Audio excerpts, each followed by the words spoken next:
Did you personally approve this blimp of the President of the United States topless in a nappy to fly at Parliament? Did you personally approve it?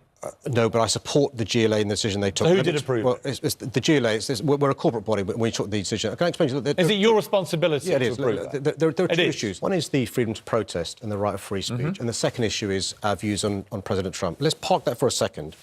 Are you honestly saying that the right to protest, the right to assemble, the right to free speech is limited by the ridicule it might cause somebody else? You and I grew up... Let me test that theory. Let me test that theory.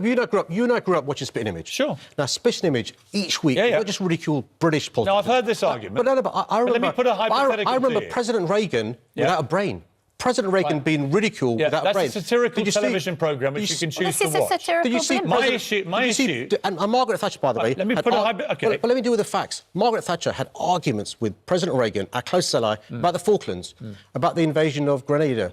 Yet they were grown up and had a good working relationship. And my point about anybody, whether it's President Trump or any world leader, anybody is just because they might find it objectionable to be ridiculed, we can't curtail our right to protest. But that's not my point. Is that you've endorsed this to be flying at Parliament. So the images that will go around the world from Trump's visit, which is a very important visit for this country, as we come through Brexit, we are going to need a good trade deal with America. He has signalled that he's prepared to give us one, and that the image that will go around the world, we know, is going to be him in a nappy as a baby. All right, it's all very funny. It's ridiculous. Very funny. It doesn't have to be the image. Fine. President Trump. But let me put this question. Let me ask you a question.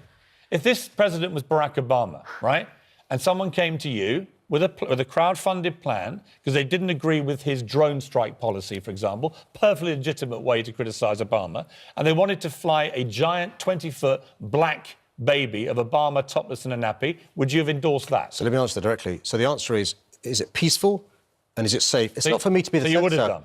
It's not for me to be the censor. If it's peaceful... So you would have endorsed a giant black baby of Obama, mocking him? It's a hypothetical case. Well, give me a yes or no. Well, if it's peaceful and it's safe, yes. OK. Would you have endorsed an image of you depicting you, for argument's sake, as a pig, which would be very offensive to Muslims? Would you have endorsed that? If it's peaceful and if it's safe, yes. Really? So you wouldn't mind if there's a giant 20-foot caricature of you as a pig flying over the Houses of Parliament, which is the centre of our democratic power in this country, you would endorse that? If it's peaceful and if it's safe. Look, I can't be the censor. It's not for me to decide what's in good taste or bad taste. So this weekend, there are two big protests taking place in our city. On Saturday, there's an extreme far-right, Free Tommy Robinson protest. You know my views on that. Yeah. They're same as yours, by the way. Yeah. And also a separate pro-Trump rally on Saturday.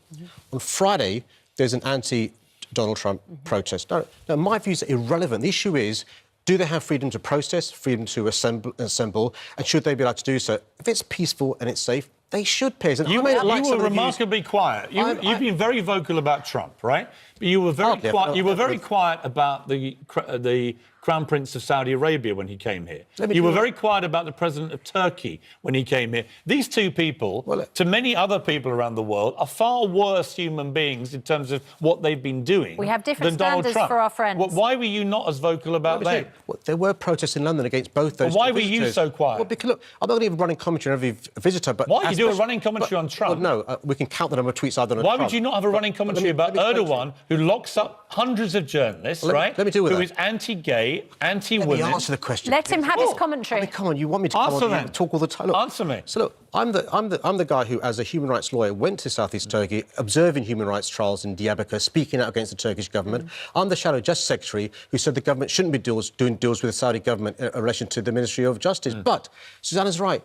With our best friends, with countries with whom we have a special relationship, the expectations are different. They're different to the relationship we have with a mate or an acquaintance. And I'm not sure why you're putting aside your long-held views on freedom of speech, freedom of expression, because the guy happens to be your best mate. Let's not do that. No, that's not it at all. It's a slippery slope. My issue is with it's a slippery slope. My issue is with the most senior politician in the capital city of this country treating Trump's visit here as an excuse to mock and humiliate him with this balloon at Parliament. If they were doing it on Brighton Beach, I wouldn't give a monkey's cuss. How high does it go, by the way? Because as I understood it, it was only a third of the height of Big Ben, and it's going to be on Parliament Square. My understanding is it's 6 foot high, 20, I'm not sure old money, but 6 foot high, and it would be flown... 6 foot or 6 metres?